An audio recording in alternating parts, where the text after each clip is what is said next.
A gente vai, então, falar sobre o último texto, né, básico da disciplina, que é de um filósofo francês chamado Jacques Rancière. É um capítulo desse livro, O Mestre Ignorante.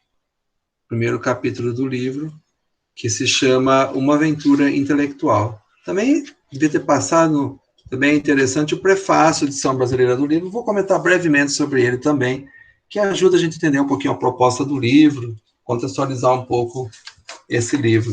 E tem como subtítulo, esqueci, 5 lições sobre a emancipação intelectual, né? A primeira lição é justamente o capítulo que a gente leu, que é Uma Aventura Intelectual. O Jacques Rancière é um autor que há alguns anos eu conheci e vem me ajudando bastante nas pesquisas que eu tenho feito sobre juventude e movimento estudantil, especialmente o conceito que o Rancière usa sobre subjetivação política. O Rancière ele é um filósofo que tem trabalhado há muitos anos na França, mas ele nasceu na Argélia em 1940. Ele foi discípulo de um filósofo francês marxista chamado Louis Althusser, e rompeu com Louis Althusser, né, por causa da interpretação que o Althusser deu sobre o movimento de maio de 1968 na França, que foi visto como algo muito positivo por Rancière, mas o seu mestre, o Althusser, falou que era um movimento frágil, fraco e tal, né? O Rancière rompeu com o mestre, rompeu com o estruturalismo do Althusser, e tem um livro que é uma virada na obra do Rancière, que foi lançado em 1981, que é fruto da tese de doutorado do Jacques Rancière, que se chama A Noite dos Proletários, né?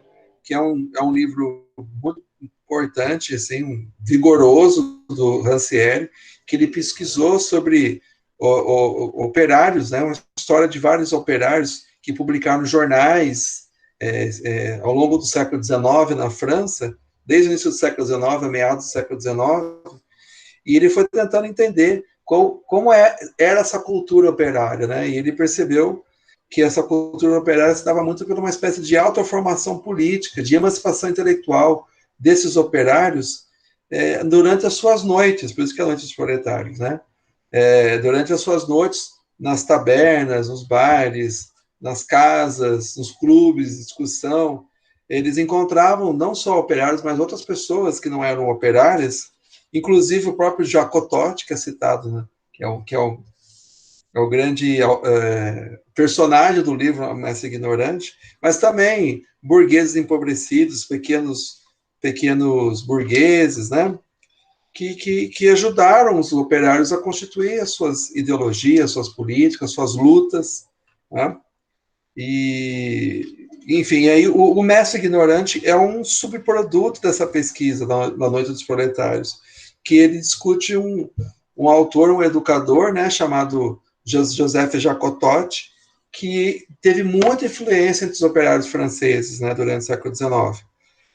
Mas antes de chegar no livro, tem uma ideia-chave do Rancière, que, na verdade, ele desenvolve muito nesse livro, O Mestre Ignorante, que é tomar a igualdade entre as pessoas como um pressuposto filosófico. Não é como a igualdade entre todas as pessoas não é tido como algo que o Rancière vai provar, mas é um pressuposto, é uma ideia que a gente deve assumir radicalmente como verdade e ver o que se consegue com ela. É difícil pensar assim, né? Então ele toma a igualdade entre todas as pessoas como um pressuposto do pensamento filosófico e tenta levar essa ideia ao seu limite. E quem ensinou isso a ele, na verdade, foi Joseph Jacques Todt. Joseph Jacques Todt ensinou para o Rancière que todas as pessoas são fundamentalmente iguais, né, como sujeitos políticos, como pessoas de conhecimento, de saber, como pessoas que podem construir algo novo, né? Então, o ponto de partida deve ser, na filosofia do Rancière, né, o pressuposto da igualdade em todas as pessoas. Igualdade intelectual, de ação política e também de fruição estética, que o Rancière tem as últimas obras dele, fala sobre estética, sobre arte. Ele mostra que todas as pessoas podem ter a fruição estética, que não tem pessoas que conhecem mais arte do que outras, são mais inspiradas artisticamente do que outras, todas têm a mesma capacidade, né? Assim como todas têm a mesma capacidade de agir politicamente, e todas, como ele aprendeu com o Jacotot, têm a capacidade de aprender, de ensinar, de criar.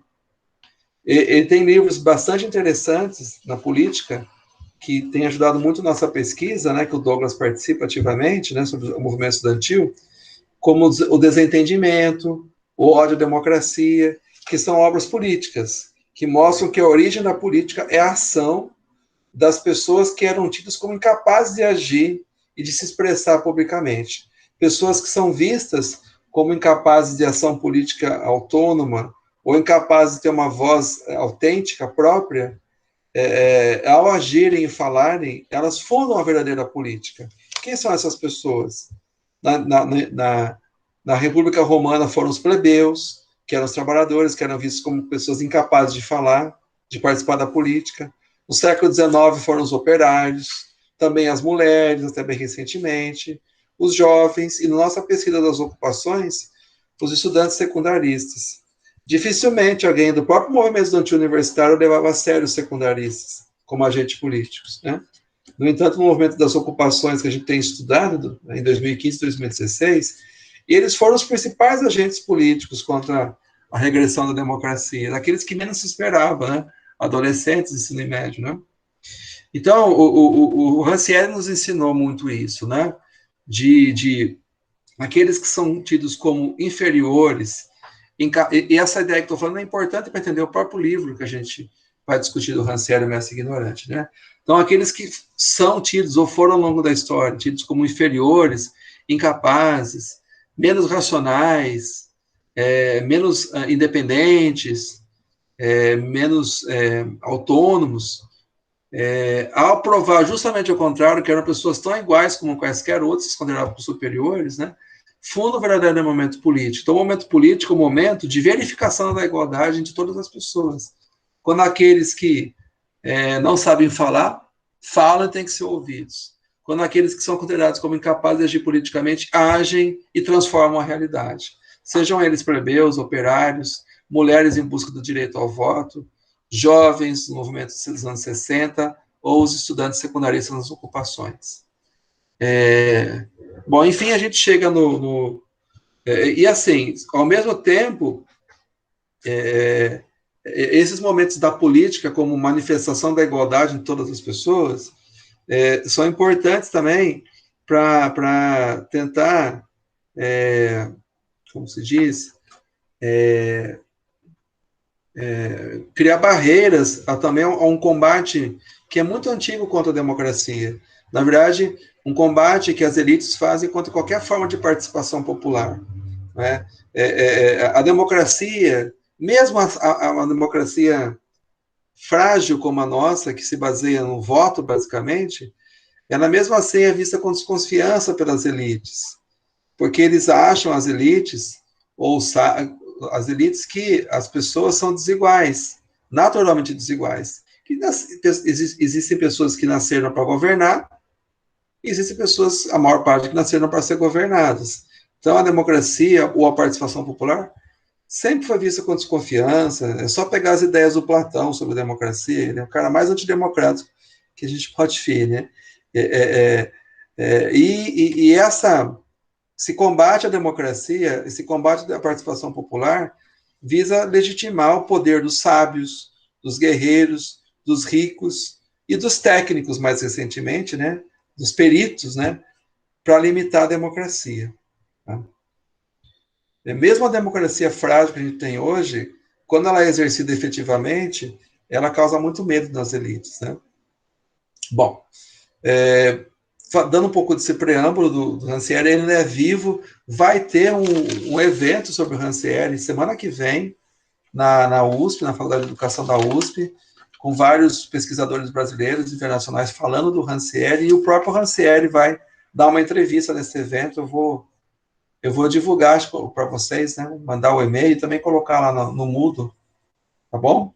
Bom, o Mestre Ignorante foi lançado em 1987, né? E aí, quando foi lançado no Brasil, em... Que ano que foi no Brasil a primeira edição? Em 2002, quando foi lançado no Brasil, o Rancière comentou um pouquinho, né, sobre o porquê do livro, o objetivo do livro, né?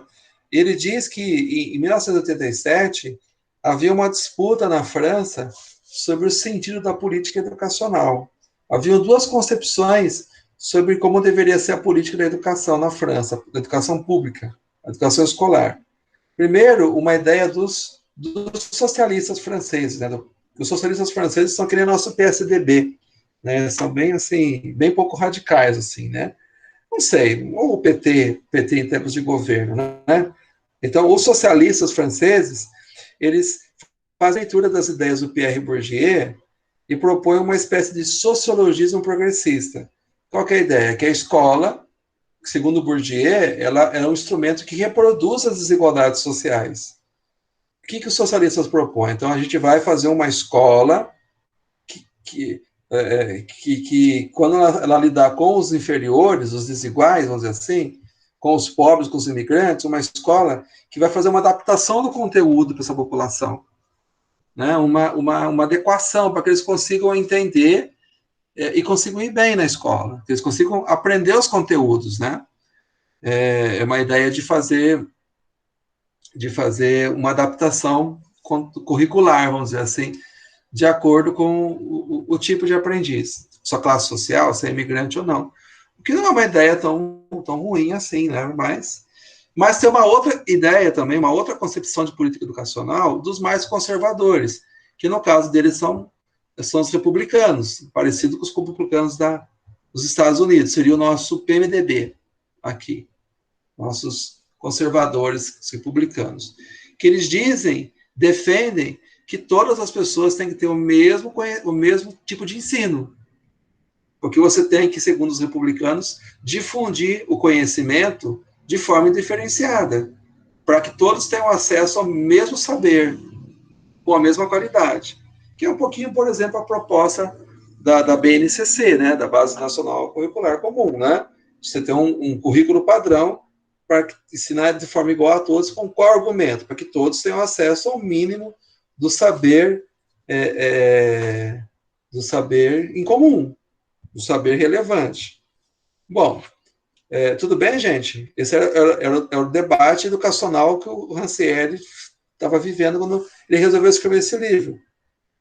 Porque ele achou um cara, lá na França do século XIX, que não se encaixava em nenhum desses lugares, que era justamente o Jacotot. Né?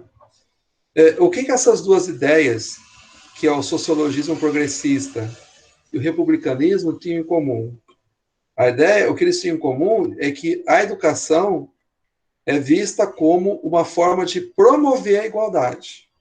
A educação escolar é um instrumento de promoção da igualdade. Ao levar o saber às pessoas, seja de forma igual a todos, que é a proposta republicana, seja adaptada conforme a classe social do sujeito, você de reduzir a desigualdade, fazia os menos iguais se tornarem mais iguais, vamos dizer assim. Né? Que é uma ideia que o Jacotot falou assim, não concordo. Porque o Jacotot, a proposta de emancipação intelectual do Jacotot tinha um outro pressuposto. O pressuposto não que as pessoas eram desiguais e a educação promovia a igualdade. O pressuposto do Jacotot é que todos eram iguais. Todos eram capazes de aprender e aprender qualquer coisa, desde que quisessem. Né? O que o Jacotot propunha como ponto de partida não era a desigualdade para a educação, não é? Mas justamente a igualdade das inteligências. Qualquer pessoa tem a mesma capacidade de aprender do que qualquer outra.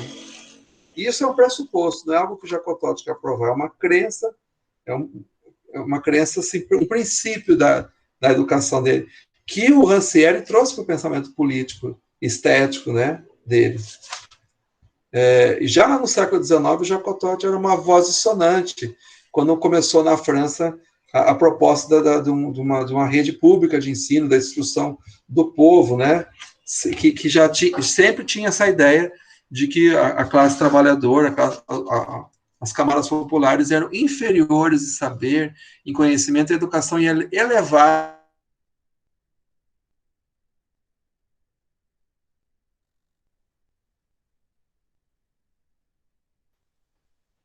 Voltou, gente? Deu uma pausa? Estão me ouvindo de novo? Beleza. O Jacotot já era uma voz dissonante no início do século XIX, na França, quando tem início a cruzada pela instrução popular, que tinha como pressuposto que as pessoas do povo eram inferiores em conhecimento, em saber, e a educação ajudaria a elevar a inteligência deles. Com isso, reduzir a desigualdade social. Bom, o livro discute, na verdade, uma espécie de biografia intelectual do Joseph Jacotot, fala de educação, acaba falando de teoria do conhecimento, acaba falando de sociedade, de teoria da linguagem, né? E muitas vezes a gente não sabe muito bem quando é o Jacotot que está falando, quando é o Rancière, as vozes acabam se misturando, interessantíssimo. Bom, ideias, então, antes de a gente entrar no capítulo 1, é que se pressupõe a igualdade na educação, a igualdade da inteligência. Porque, segundo o Jacotot, há uma única inteligência humana, porque existe uma única humanidade. E essa única inteligência humana está em toda parte, em todas as pessoas, em todas as obras que as pessoas criam. Qualquer expressão da humanidade, seja um livro, seja um computador, uma câmera, seja um armário, um prédio, é a expressão dessa mesma inteligência humana, que é universal e vive em todas as pessoas, segundo Jacotot. Se deve partir, portanto, do que o estudante já sabe.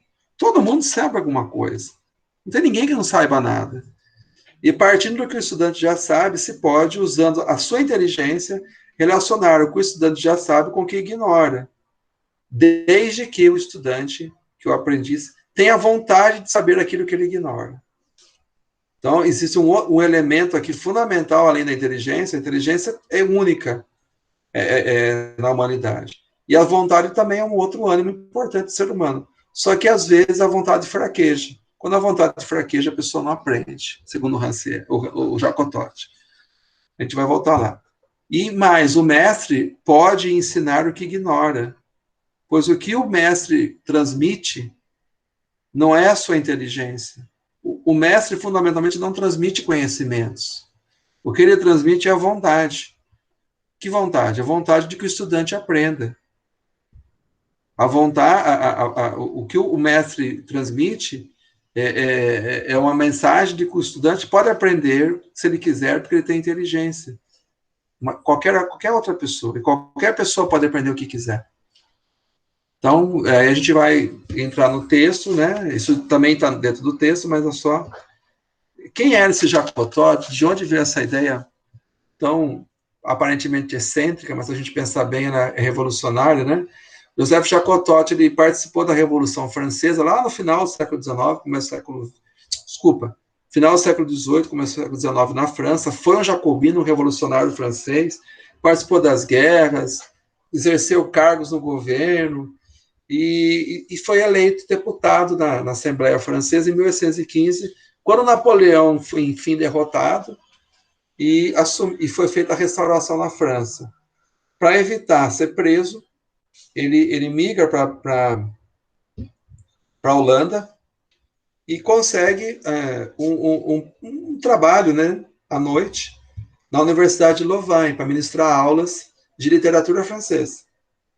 Bom, aí o que acontece? Chegam lá os alunos do Jacotot, todos eles falando só holandês, nenhum falava francês, e o Jacotot não entendia nada do holandês, né?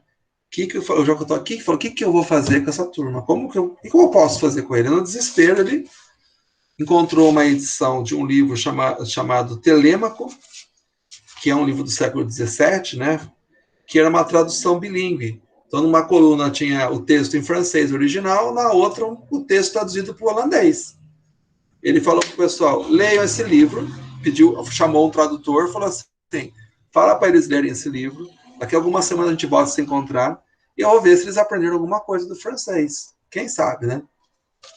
Passado algumas semanas, ele falou para os alunos, escrevam em francês o que vocês aprenderam do francês, né, no livro. E ele, por surpresa dele, eles escreveram francês muito corretamente.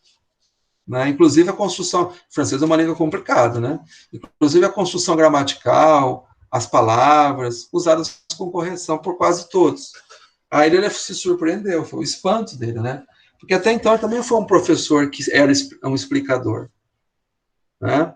Aí entra, então, e ele percebeu que ele ensinou os estudantes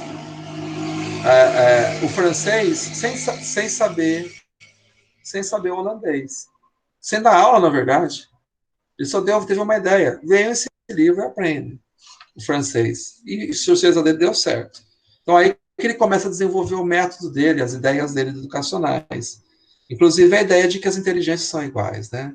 Que é uma ideia muito radical de igualdade. Então, no item A Ordem Explicadora, ele faz a seguinte reflexão. Todos nós aprendemos sozinhos a nossa língua materna. Alguém foi na escola para aprender o português? Ninguém precisou explicar para a gente o português. O português é construído de sujeito, verbo, predicado, tem que fazer assim a construção da frase.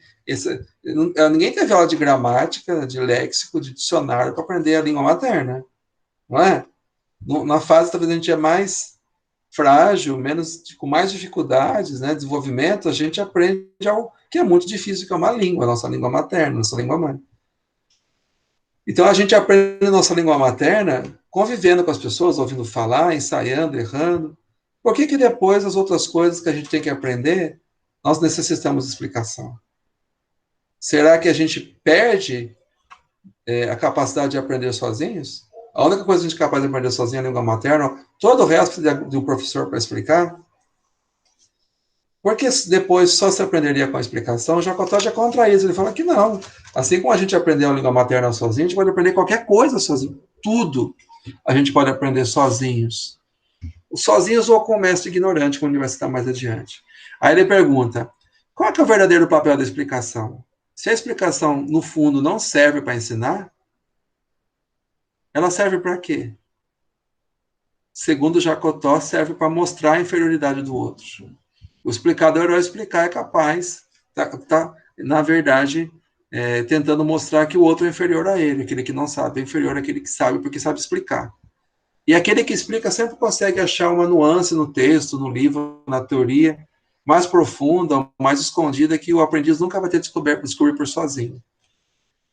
Então, como o principal papel da explicação é mostrar a inferioridade daquele para quem você explica a lição, a explicação tem como papel principal o embrutecimento, o ensino, a educação, que se baseia na explicação dos conteúdos, é uma educação embrutecedora, não é uma educação emancipadora nunca.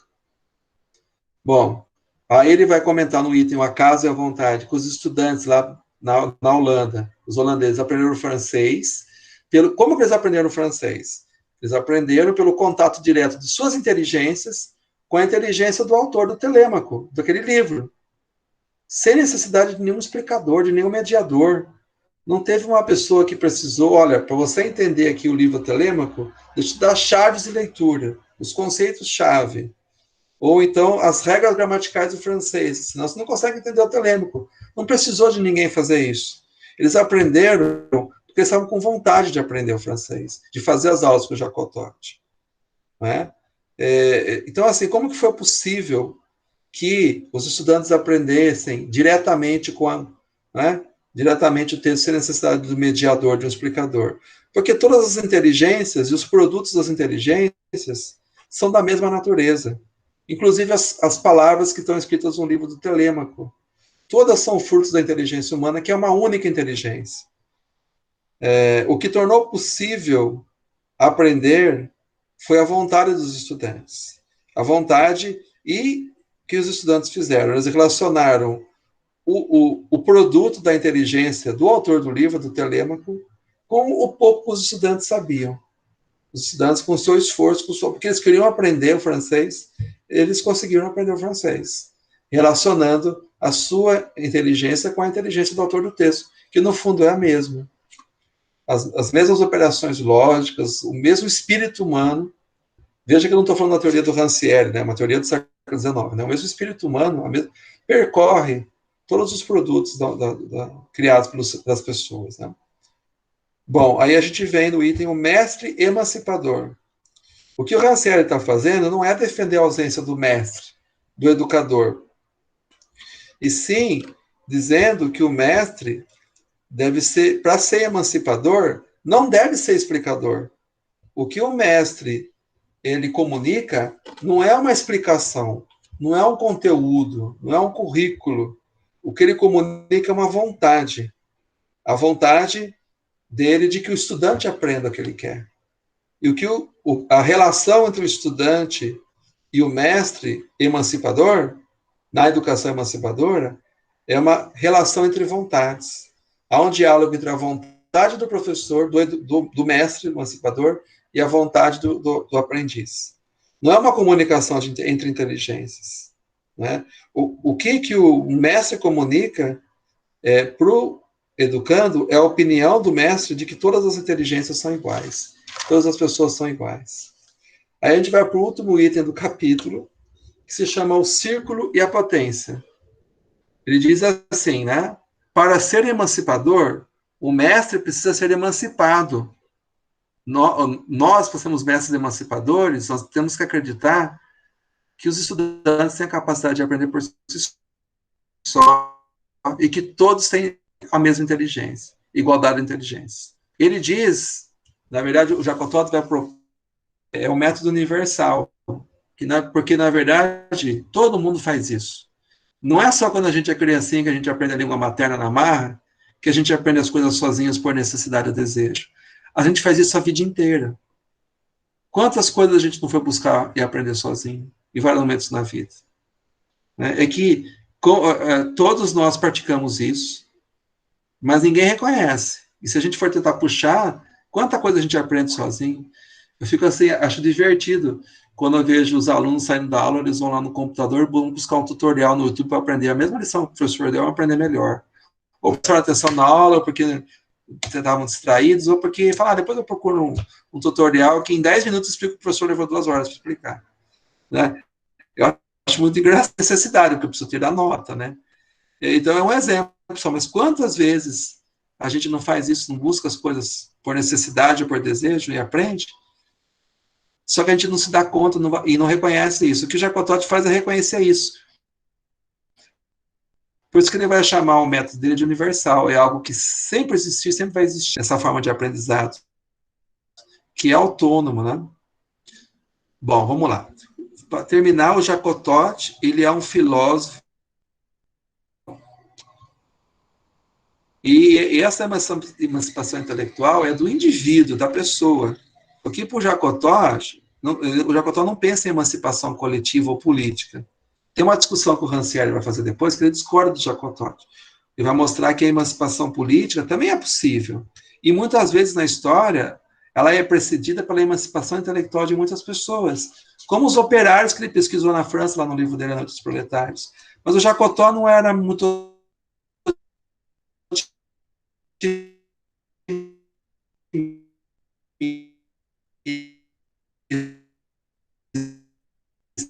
né? Acabou a Revolução Francesa, vou esperar um pouquinho. Então, voltou a gente.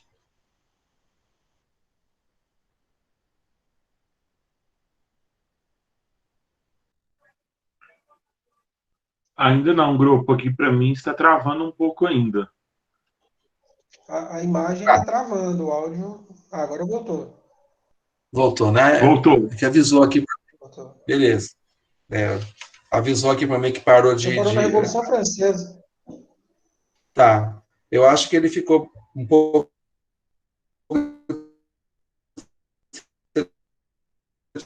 relacionado com a política. Eu estou falando já já discorda dele. Então, a emancipação que o Jacotot fala é uma emancipação do indivíduo, é uma emancipação que é intelectual. Né? Porque para o Jacotot, a inteligência, assim como a vontade, só pertence ao indivíduo. Só o indivíduo se emancipa. E, ao mesmo tempo, qualquer pessoa pode se emancipar, a qualquer momento. E uma pessoa pode ajudar a outra a se emancipar. Mas somente o indivíduo pode ajudar o outro a se emancipar. Como? Comunicando a vontade de que o outro pode se emancipar. Mas um governo, um partido, uma sociedade, uma instituição, nenhuma escola pode emancipar intelectualmente as pessoas. Olha que interessante. Ele não acredita em emancipação coletiva. Em grandes obras, projetos. Aí ele se distancia do Paulo Freire, por exemplo, que acredita nisso, né? Em projetos coletivos de emancipação intelectual, né? Que está ligado à emancipação política. Apesar de ter muitas semelhanças com o Paulo Freire, Jacques Todt não acreditava nessa educação emancipadora do coletivo. A emancipação é só do indivíduo, né? Não se forma uma inteligência coletiva, uma inteligência maior. Quando você junta 2 ou 3, 10 indivíduos, você acha que tem uma inteligência superior? Não. A inteligência sempre continua a pertencer a uma única pessoa. E todas são iguais, né? Só os indivíduos são reais, têm vontade e inteligência. Então, só para a gente conhecer um pouco. Que é a ideia do Jacques Todt, o Rancière em outros textos, para mostrar que não concorda tanto, assim, né? Bom, tem muitas outras ideias. Eu acho que quando eu li esse livro a primeira vez, eu quase caí da cadeira, né? Fiquei assustado, né? Foi impactante, né?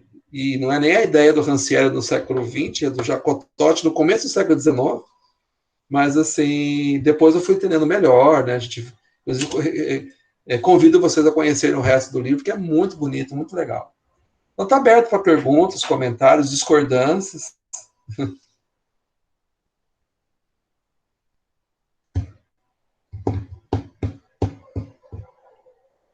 Grupo, quando o texto, o Rancière vai escrever esse texto, é no mesmo período da institucionalização da pedagogia, pode dizer isso ou não? Ou essa afirmação está errada? O do Jacques Todt, acho que sim. E principalmente a origem da ideia da escola pública, da instrução para a população, para os mais pobres, né?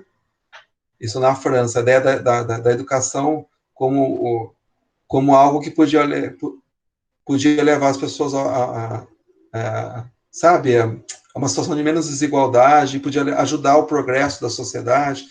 Uma ideia, que surge a ideia do progresso.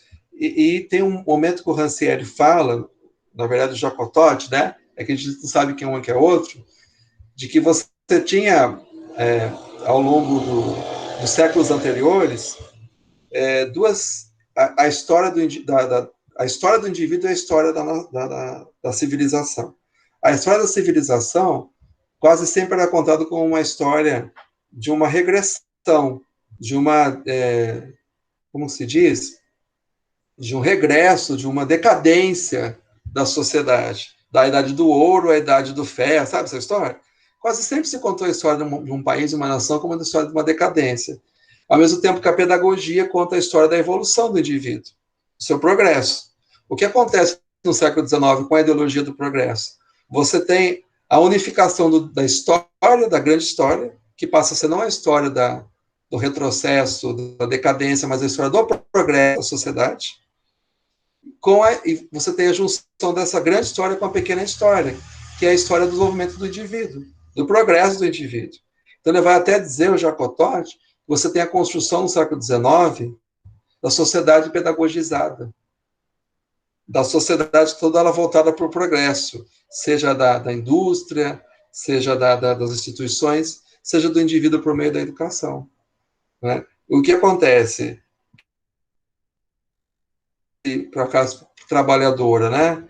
Ela é desigual, e como ela vai ser levada para mais igualdade? Acessando o conhecimento, ela vai progredir. Ter progresso vai poder evoluir, assim como a sociedade evolui, né? O que para o Jacques Todt era um discurso extremamente perverso, né? É muito interessante que você não tem quase crítica no começo do século XIX a ideia vindo de pessoas que são, vamos dizer assim, democráticas radicais, que defendem a igualdade. Você tinha crítica ao progresso dos conservadores. O Jacques Todt tem uma voz dissonante até isso, porque é o único que faz a crítica à ideia do progresso em nome da igualdade. Porque ele dizia que a ideia do progresso, ela dizia que no fim da história você vai ter a igualdade, mas se parte do princípio que as pessoas são desiguais. Ele diz, não, as pessoas não são desiguais, elas são iguais em capacidade e inteligência. Né? Sim, socialmente e economicamente são desiguais, Mas qual é a explicação? Porque elas são desiguais em inteligência, em vontade, em conhecimento, né? Ele falou, não, elas são iguais. Então, não sei se eu acabei respondendo a sua pergunta, Douglas, mas ele era uma voz dissonante, totalmente dissonante. Até hoje, né? Você falar isso em muitos lugares causa arrepio no nós, educadores. Sim, sim.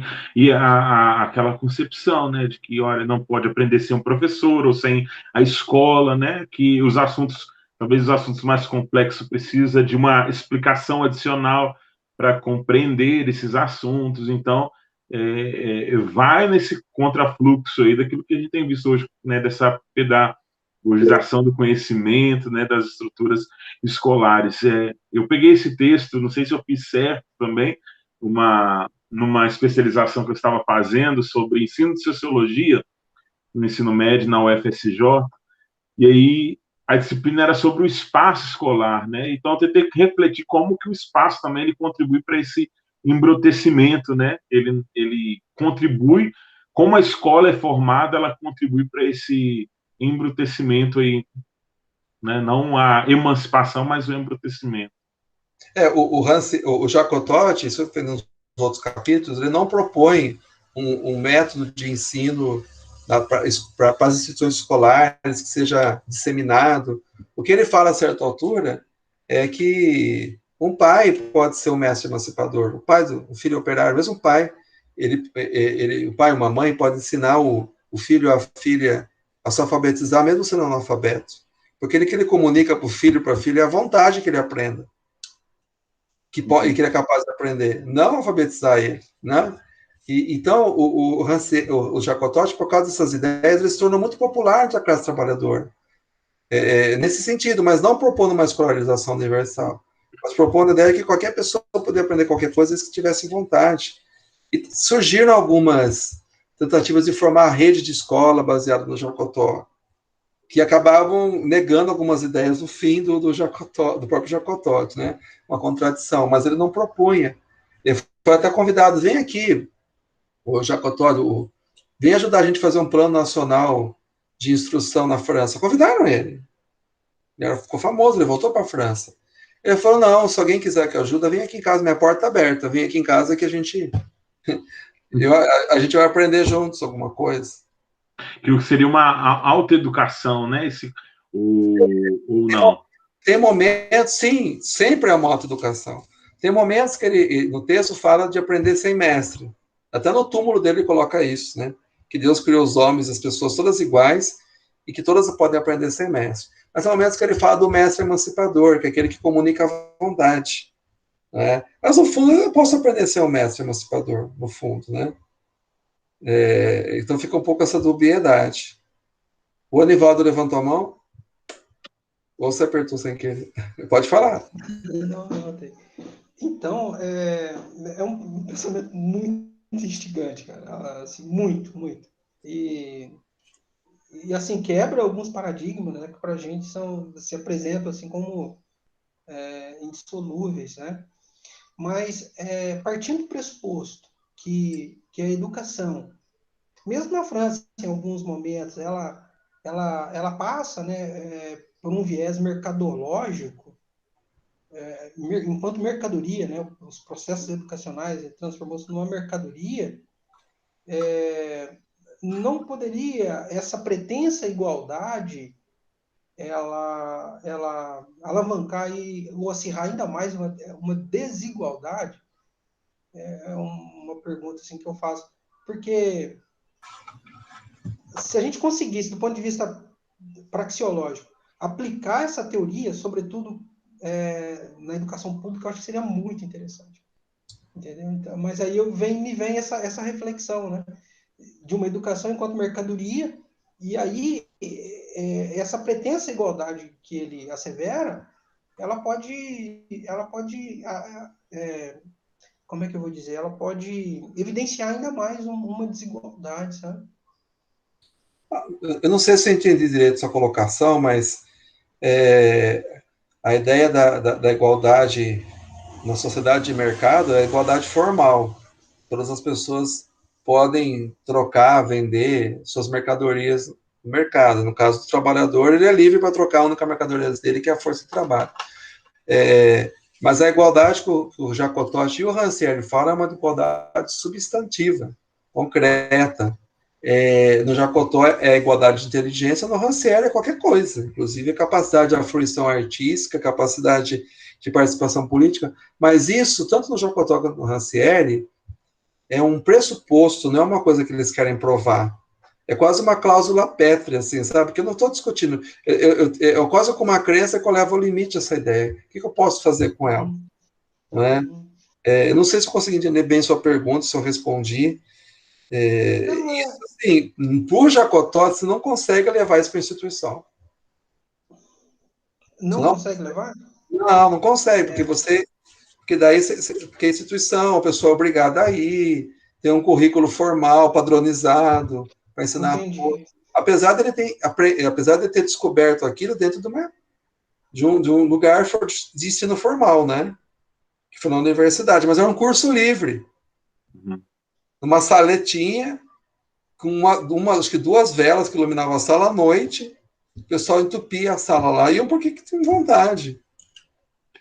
Ele mesmo, acho que esse exemplo dele não aceitaria construir esse plano nacional de educação, não, minha casa está aberta, pode vir aqui, já demonstra um pouco disso, né? Olha, se você tiver vontade, a pessoa ela vai buscar, ela vai atrás, né, de desenvolver isso, né? E talvez não caiba nessa instituição, porque a Jacotot, de repente, poderia ser um antipedagogo nessa perspectiva, né?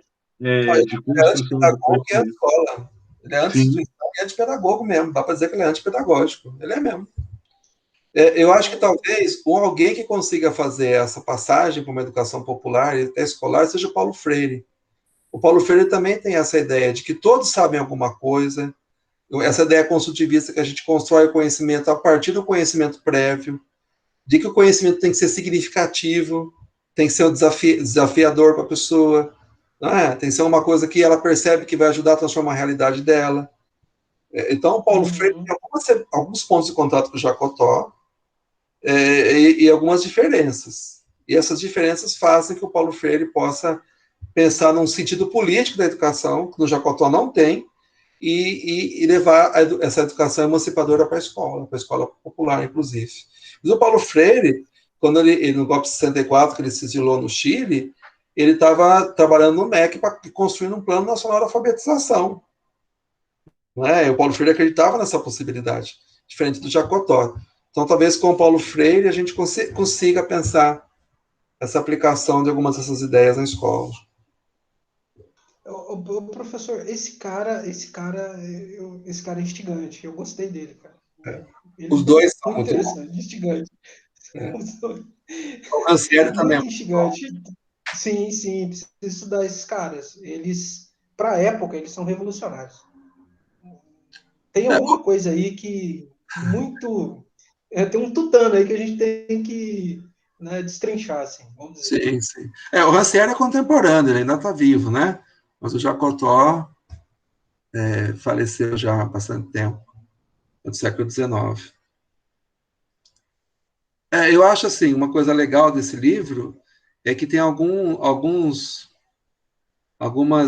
ideias que eram quase cláusulas pétreas em relação à pedagogia e educação, verdades absolutas, inquestionáveis, que a gente passa a olhar de um jeito diferente. Da importância da explicação, da ideia da mediação, da ideia do mestre condutor, e algumas coisas que eram cláusulas pétreas, a gente começa a olhar diferente. Isso é bom. Não para abandonar a ideia, mas de repente para repensar ela, né? Tudo que vira dogma é ruim, ainda mais na educação, né? Na minha opinião. Tá bom, gente. Mais alguma questão, algum comentário? Então tá bom. Deixa eu parar de gravar. Na próxima semana